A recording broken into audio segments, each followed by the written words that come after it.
Tirah's problem is terrorism, but standing in the middle of that terrorism today are 90,000 human lives. These 90,000 people are not a slogan.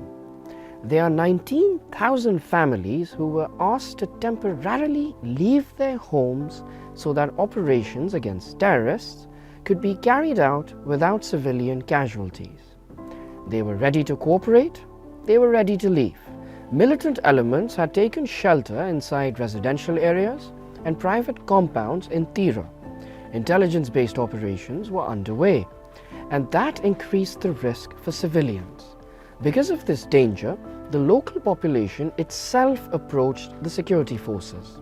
The elders were clearly told, either remove the terrorists at the local level or facilitate intelligence-based operations.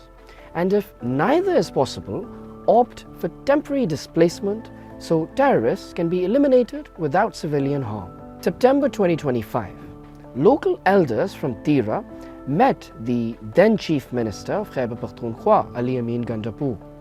The current Chief Minister, then an MPA, was also present.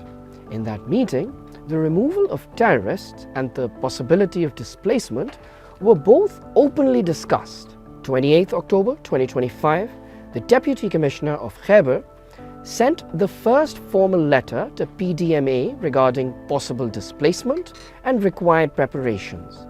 All of this happened in the presence of the current Chief Minister. 14th November 2025, the Provincial Cabinet approved in principle 4 billion rupees for the rehabilitation of displaced families from Tirah. 11th December 2025. 3 months later, local elders informed the district administration.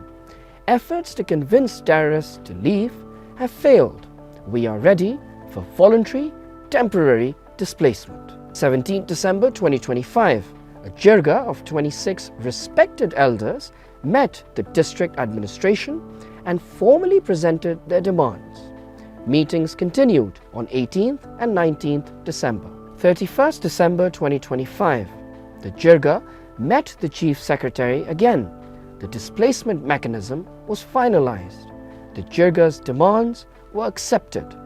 It was decided that after registration, displacement would be completed by 14th January 2026, which was later extended to 26 January 2026. From Tirah's Bagh Maidan, 19,000 families, that is 90,000 people, were to be relocated.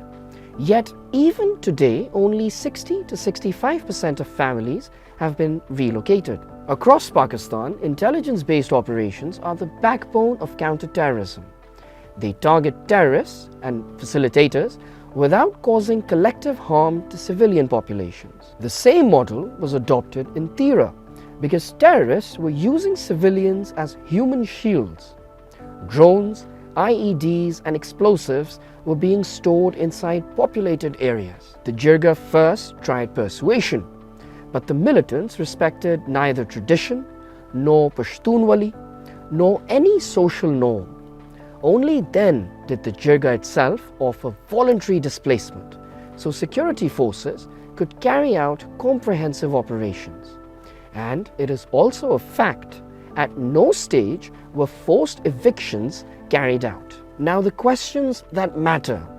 If the Provincial Cabinet approved 4 billion rupees on 14th November 2025, how can it be claimed that the government was not taken into confidence? For 90,000 people, why were only 2 registration points set up in Bagh and Dawatoi? Is this incompetence or was hardship deliberately created? Why did disagreements emerge between the jirga and the provincial government over the distribution of 4 billion rupees?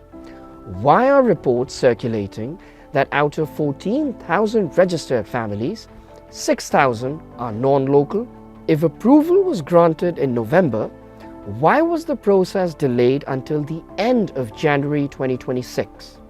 And does the distribution of funds to non-locals not strengthen the fear that this humanitarian crisis is being used for political purposes? Because in the end, this story is not just about terrorism. It is about governance, it is about accountability.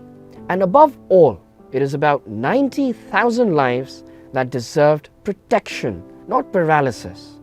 I'm Tayyar Rahmani, and you're watching Policy Wire. Stay informed, stay critical.